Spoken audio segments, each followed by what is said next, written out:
Welcome back to When Harry Met Board Games. Today we continue my top 100 board games of all time. Last time we talked about games numbers 40 through 31. Today we're going to discuss games numbers 30 through 21. So without any further ado, let's get straight to the list. My number 30 board game of all time, How the Mighty Have Fallen, is Cosmic Encounter. For those who have been following the channel from its inception, from the very beginning, over 5.5 years ago, Cosmic Encounter for many, many years was my number one board game of all time. Cosmic Encounter is a phenomenal game, but this is a game that takes at least 3 players to play. I never have and never will play it with 3 players. I will only play with at least 4, and even at 4, I don't really find it enjoyable. I like it at 5 or 6 players, and I'm not always gonna get 4 or 5 other people to play this game with me. This is a science fiction negotiation game par excellence. It's a classic at this point, having been originally designed in the 1970s. This game is so cool because it kind of invented the variable player power that we see in games till this day. Quite often, games like Magic the Gathering, Richard Garfield will admit how Cosmic Encounter has influenced his design philosophy as far as bringing about a game like Magic the Gathering. It is so cool because every player gets an alien race assigned to them. Sometimes people play with multiple races, and this race gives you a unique ability, and that ability allows you to bend or tweak or even break one of the actual rules in the game. You go into the game, you're excited, you say, oh, I'm gonna win, but once you see the different characters, you're like, oh, that guy, you got to watch out for him. That's a powerful alien over there.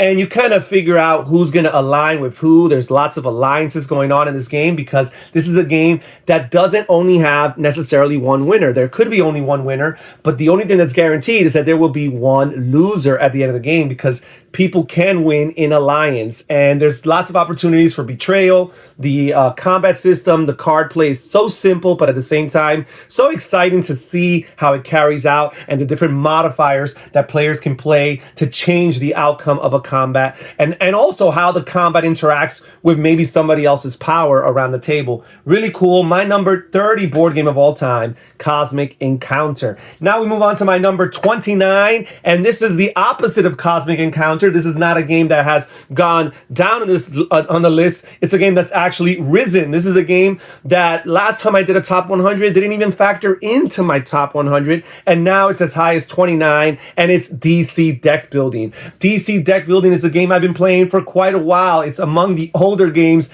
in my collection. I've been playing it for a long time, and I have enjoyed it. I enjoyed it more early on. I am a comic book fan. In particular, I prefer Marvel, but I do like the DC universe as well.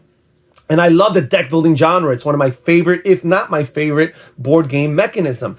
However, after the first 4 initial boxes that came out for DC Deck Building, I felt very discontent, unsatisfied compared to some of the other deck building games that I was being exposed to. It's a very simple game. I feel like it's one of the games I would recommend as a gateway into the deck building genre. But as I've been playing in recent years and seeing some of the new content that they've been producing for DC Deck Building, every year now for the last few years, they've been having a big Kickstarter project where they release 4 or 5 boxes, big box expansions, small box expansions, from different corners of the DC universe. And these games add some interesting little wrinkles to the game. The card play is a little bit more interesting. They're modifying the game enough to make me more satisfied. Also, I've been playing some other different game modes. There's a crisis mode, which makes the game fully cooperative. There's also a rivals or confrontations mode, which makes the game 1v1 or 2v2. And I find that to be a more interesting way of playing than the vanilla way of playing the game, where you just beat the villains and count who has the most victory points at the end of the game. Either way, I must say DC Deck Building is climbing up the ranks. I already have an affinity for the genre of deck building, an affinity for the superhero theme. They just needed to step up their game and put out some better content. And again, these different game modes have helped as well. My number 29 board game of all time, DC Deck Building. Now we move on to my number 28 board game of all time, and that is Codenames, and that's from designer Vlad Chvátil. I've had a few other Vlad Chvátil games throughout the course of this list. This is probably rate the highest one, and it's interesting because it's a party game, and I'm not necessarily known as a party gamer, although this is the third or fourth game on the top 100. I think it's the last one that is kind of classified as a party game, but this is a thinking person's party game. It's very analytical, very strategic. Some people doubt whether or not it should be qualified as a party game because there's not much opportunities for laughters. However, I classify party games based on the player count, and this game does allow for a lot of players. You could split them into two teams. There is a cooperative version of Codenames. Is called Codenames Duet, where all the players can be on the same team. I enjoy playing Codenames Marvel. Again, I'm a superhero fan, in particular Marvel. So all of these iterations of Codenames are enjoyable. Fun game, easy to get to the table, lots of replayability. My number 28 board game of all time, Codenames. Now we move on to my number 27, and that is Memoir 44, or Commands and Colors Ancients. Basically, I like all of the CNC games, Command and Colors games, designed by Richard Borg. These are games that simulate different historical battles in history. Sometimes they have even spinned off to fantastical themes like Game of Thrones or the Terranoff universe in Descent, even a space-based science fiction iteration of this gaming system. My personal favorites tend to be the more historical ones. I do like all of the ones I've played, which include Battle Cry, it includes Napoleonics, but I'm using these two, Ancients and Memoir 44, as the placeholders for this entire gaming system, because I feel that Memoir 44 is the one that, first of all, has the most content, and it is the most streamlined, intuitive, and gateway friendly of the bunch. It also is one of the better looking ones. It has miniatures, while many of these other games, the different army figures are represented by blocks that you put stickers on. Might not catch people's eye as much as a nice little mini. Memoir 44, basically, it's the World War II European theater, and they also have the Japanese theater as well. And basically, you're playing all of these different scenarios that represent particular individual battles that were fought in World War II. And based on the scenario, you have your starting setup, you have the particular units. Every unit moves a different amount of spaces. Every unit rolls a different amount of dice in combat. There are terrain features that you need to account for that can modify movement, that can modify combat, that can modify line of sight or range or what have you. So really, really cool. Command and Colors Ancients is very similar, just that the theater is late antiquity, basically Rome and Greece, battles against the Carthaginians, the Persians and such. And again, as I mentioned, the figures or the units are represented by blocks. So that could be a little bit of a setback, but strategically, tactically speaking, this is Command and Colors Ancients, I feel like, is the superior game. There's so much more variety between the different units and what they do, how they maneuver, and how they attack. So it really becomes more of a thinking person's game. My number 27 board game of all time, Memoir 44 and Command and Colors Ancients. My number 26 board game of all time is Run, Fight, or Die. And this is a zombie themed game. I'm not the hugest fan of the zombie theme, but this right here is the number one game, even above Marvel Zombies, because first of all, it plays pretty well solo. They have a good solo variant, and even competitively, it works fine. So basically, players are trying to survive the horde of zombies that are invading their own individual board, and each player has an individual board, and they progress. The zombies progress towards you, the player, and as they get closer and they get to the edge of your board, they deal damage to your character. Everybody has a unique character that gives them specific abilities. They also have health on their card, and as they're incurring damage from this wave of zombies that are attacking them, they are decreasing their health, and eventually they could be eliminated. It's an elimination style game where players are trying to outlast their opponents. There are ways of messing with your opponents and protecting yourself. You're acquiring different items and weapons that are going to help you trigger particular actions. They're going to help you fend off those different zombies. You have different character cards that are also going to assist you and and basically those character cards can also take damage for you. So they're basically human shields, if you will. Rolling dice, you get up to 2 re-rolls, and based on those rolls, you're going to trigger different actions. Each character has specific attack actions that they will be able to activate depending on the combination of the dice you roll. However, there are zombie sides to your dice, which are detrimental because they will add more zombies to your board. You're always going to have a certain amount of zombies that are added to your board, but for each of those zombie faces that you roll on your dice, you're going to have additional zombies. So that's something to reconsider as you are rolling and re-rolling your dice. My number 26 board game of all time, Run, Fight, or Die.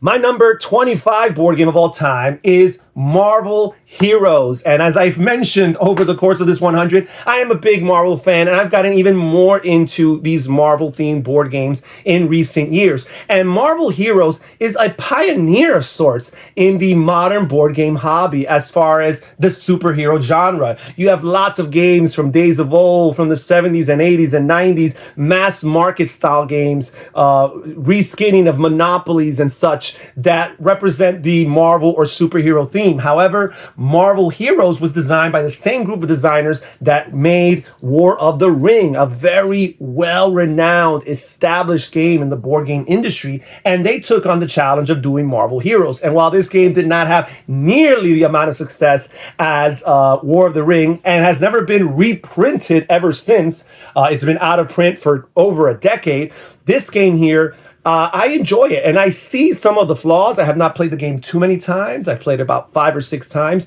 but I've enjoyed it so much. First of all, I'm a big fan of dudes on a map type of game. I'm a fan of actual maps, literal maps that represent real world places. So you have the board, which consists of a map of Manhattan and some of the outskirts of Brooklyn and Queens. Well, I was raised in Queens. I was born in the Bronx. New York is my home, my hometown. So I gravitate towards seeing Manhattan or New York on a map. And I love how all the different districts are represented in Brooklyn, in Queens, in Manhattan. And these are different areas where the heroes are going to, and they are trying to stop the threats that are there, represented by different henchmen and minions. Each player is going to control a group of heroes, a team, and they have 4 teams, the 4 most popular teams you could think of. Fantastic Four, you have Avengers, you have X-Men, and you have the Marvel Knights. And each of these teams consists of 4 characters. They each have different abilities, different stats that will help them attack different enemies. It also determines how much health they have, how much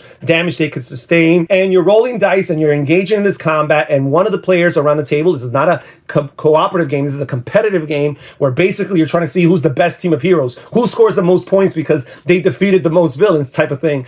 The player to your right is going to control the villains on your turn, so you're going to roll dice, they're going to roll dice, and you're going to activate certain abilities. You have special cards that you could play to modify your actions. I like the pre-painted miniatures that come with this game. They're not phenomenal, but for 2006 standards, they're not too bad. My number 25 board game of all time, Marvel Heroes. And now I move on to my number 24, yet another Marvel game, and that is Marvel Dice Throne. And Marvel Dice Throne is one of the newest games to my repertoire. I've only played this game 3 or 4 times so far, but I really enjoyed, and I knew I would. First of all, it's a spin-off based on an already established system called Dice Throne that has produced multiple seasons of Kickstarters as far as content is concerned. They dabbled into Marvel, and at this point, I believe they've had 2 seasons worth of Marvel content that they've produced, and this original season, or the original season that I played, is the Avengers content. And I've really enjoyed the game because not only is it dice-based, but it's card-based. Each player controls their own particular character. This is a competitive game. I believe there are modules in future seasons that add cooperative play to the mix, but the way I've played so far has been competitively. Each player has 35 hit points that they can sustain before they are eliminated. Whoever outlasts all their opponents is the winner of the game. There are ways of healing. There are ways of defending. But you're rolling the dice, and based on the different combinations, you have, I think it's 8 different powers on your individual player board, and you can choose one of those powers. And no matter how bad you roll, chances are you're going to be able to activate one of those 8 powers. But there's also some card play involved. And as the game progresses, progresses, one of the major card types that you're playing are upgrades to your powers on your player board. And each power has a level 1, a level 2, a level 3. And once you upgrade to a level 3, that particular power is going to be very, very valuable for you. And you're really going to hope that you roll the combination that you need to activate it. The combinations will never change based on the upgrades. What will change is how much damage they could do or what particular abilities are triggered. They will enhance as you add those upgrades. You also have different cards that are instants that react or respond to something that another player might have done that might modify attack. There's so many different types of attack types. There's defendable attacks, and there is preventable damage, and there's unavoidable damage, and there's collateral damage, and you have to factor all these things in. This is definitely not a gateway style game, but once you figure it out, it's not as complicated as it might sound. I've enjoyed it so far. I think it has a really good chance of actually rising on the list as I get more exposure to it. My number 24 board game of all time, Marvel Dice Throne. Now we move on to my number 23 board game of all time, and that is Galaxy Trucker.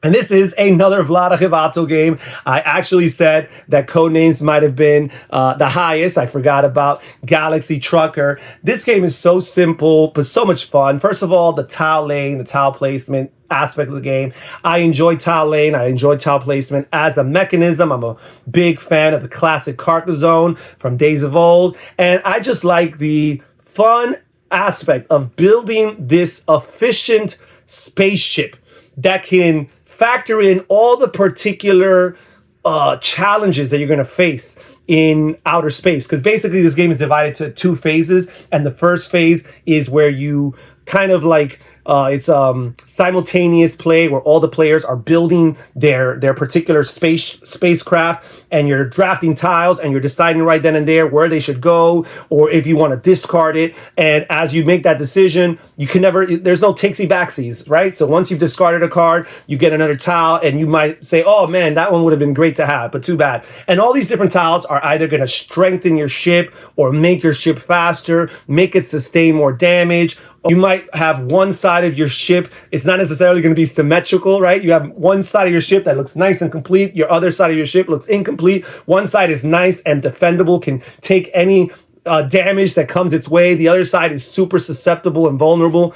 Really cool. Then you move on to the second phase, which one of the knocks on the game for a lot of people is that the second phase is not really a game anymore. It's just, you're just watching because you're playing cards. And for the most part, these cards represent different events that happen in outer space. And for the most part, you're just watching what happens to your ship. There are occasions where the card revealed does involve some type of decision or based in player order, turn order, and what have you. But other than that, you're trying to walk out of that second phase and first of all have your ship still intact, because if your ship is no longer around, then you don't even factor into the end game decision. But you're wanting to make it to the end, and then after that, see who collected the most credits, who collected the most money based on different things that happen throughout the course of the game. It's a fun game. It's simplistic. At the same time, it's thought-provoking and challenging. My number 23 board game of all time, Galaxy Trucker. Now we move on to my number 22 board game of all time, and that is Star Wars, the Living Card Game. I am a big fan of the Fantasy Flight living card games. In particular, I like the competitive card games. I know that the cooperative card games, living card games for Fantasy Flight have had lots of success. They're the only living card games, the only LCGs that are still actively in print, while all of the competitive LCGs last for 3 or 4 years, and then eventually they stop putting out content for it. Star Wars, I'm a fan of the Star Wars universe, in particular the first 2 trilogies. I like the fact that this game feels a bit different from all of the LCGs. And that's what I like about the LCGs, is that not only do they have very popular intellectual properties, but they also have a unique way of bringing those universes to reality. And I like the fact that in this game, you have, instead of exhausting your characters, you have these exhaust tokens that you place on your different characters or your different cards that you have in your player area, in your tableau. And some cards, their actions take one exhaust token, and some cards, their actions take up to 2 exhaust tokens, or they could be used repeatedly before they're completely exhausted. That's very crucial because sometimes a particular card can be used twice, sometimes another card can only be used once. At the beginning of each round, you get to remove one of these exhaust tokens. So some of these other cards, yes, that you might get more bang for your buck at first, but you might have to wait another 2 turns before you can activate that card again. And that's something to factor in your decision-making process. You also have all these different locations, very similar to lots of Eric Lang's LCG style games, Call of Cthulhu, the Living Card Game, Warhammer Conquest, where basically players are vying to defeat a player at a particular location, but it's each individual player that owns these locations, and these locations also give them particular abilities while they're still around. So sometimes you might want to attack a location because of how good of the ability it is. It's helping your opponent too much. So you want to attack the location. It might give you fewer victory points, let's say, than another location, but at the same time, that power is too beneficial for your opponent. And that's something to factor in. Really cool. I know that there's a lot of other Star Wars games right now that Fantasy Flight actively has on their catalog that are getting lots of hype. I haven't played those yet. For right now, I'm still enjoying my Star Wars, the Living Card Game, my number 22 board game of all time. Now, for the last board game of this list, last one for this set of 10, my number 21 board game of all time, and that is Pursuit of Happiness, the game of life for gamers. Remember, I actually never played the Game of Life as a kid. I played the Game of Life for the first time as an adult. And I'm like, this looks interesting. Let's play it. And it was, no comment. It was not enjoyable for me. And the concept of living a life and making decisions and having a career and starting a family and growing old and retiring, I found that to be fascinating. I think a lot of people have.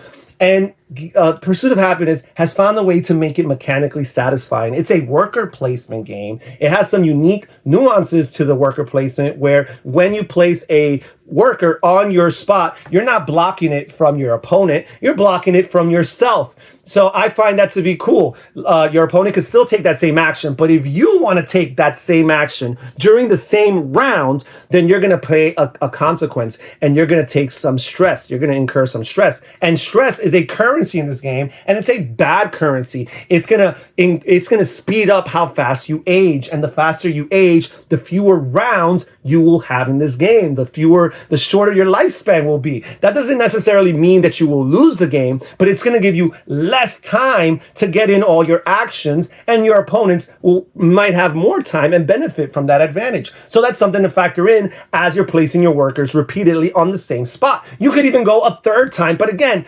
incrementally, you will be gaining more and more stress. So is that one action really worth it? And you're doing so many things. You might get a board game collection or a comic book collection or a stamp collection. You might get a motorcycle collection or a wine collection. You might go shopping. You might go playing golf. You might run for political office. So many really cool things that you can do. You might find a person to start dating, make the decision, do you want to marry? Do you want to start a family? All these things are cool. You're starting a job. You're advancing in your career. You're making your income. And there's 4 different resources in this game, and each of those resources interchangeably help you in different fashions. And one of the things that's happening in this game is you're converting those resources into other resources that might help you more in the particular situation. You might take your social resources and be like, well, I need more creativity resources because that's the kind of character I am. I have a creative career. I have a creative starting character. I'm going to benefit more from creativity tokens. So let me find a way to transfer my social tokens into creativity tokens. And that's kind of how life really plays, right? You're interchanging things and choosing what you want to prioritize as an individual. It's just such a fun game. I really feel every time I play this game as if I lived a new life. And that's exactly what I want out of board games. I want an immersive experience that I can take away with me. My number 21 board game of all time, The Pursuit of Happiness. And that's it for today's list, folks. Thank you so much for joining us here at When Harry Met Board Games. Please comment down below and tell me what you think about this particular set of 10 games. Which games are you impressed by? Which games are you happy made it to the list? Which games are you pleasantly surprised? And which games have you disappointed? I'm interested in reading what you guys have to say. This is Harry saying take care, everybody. Stay safe, stay healthy, and have fun gaming. Bye-bye.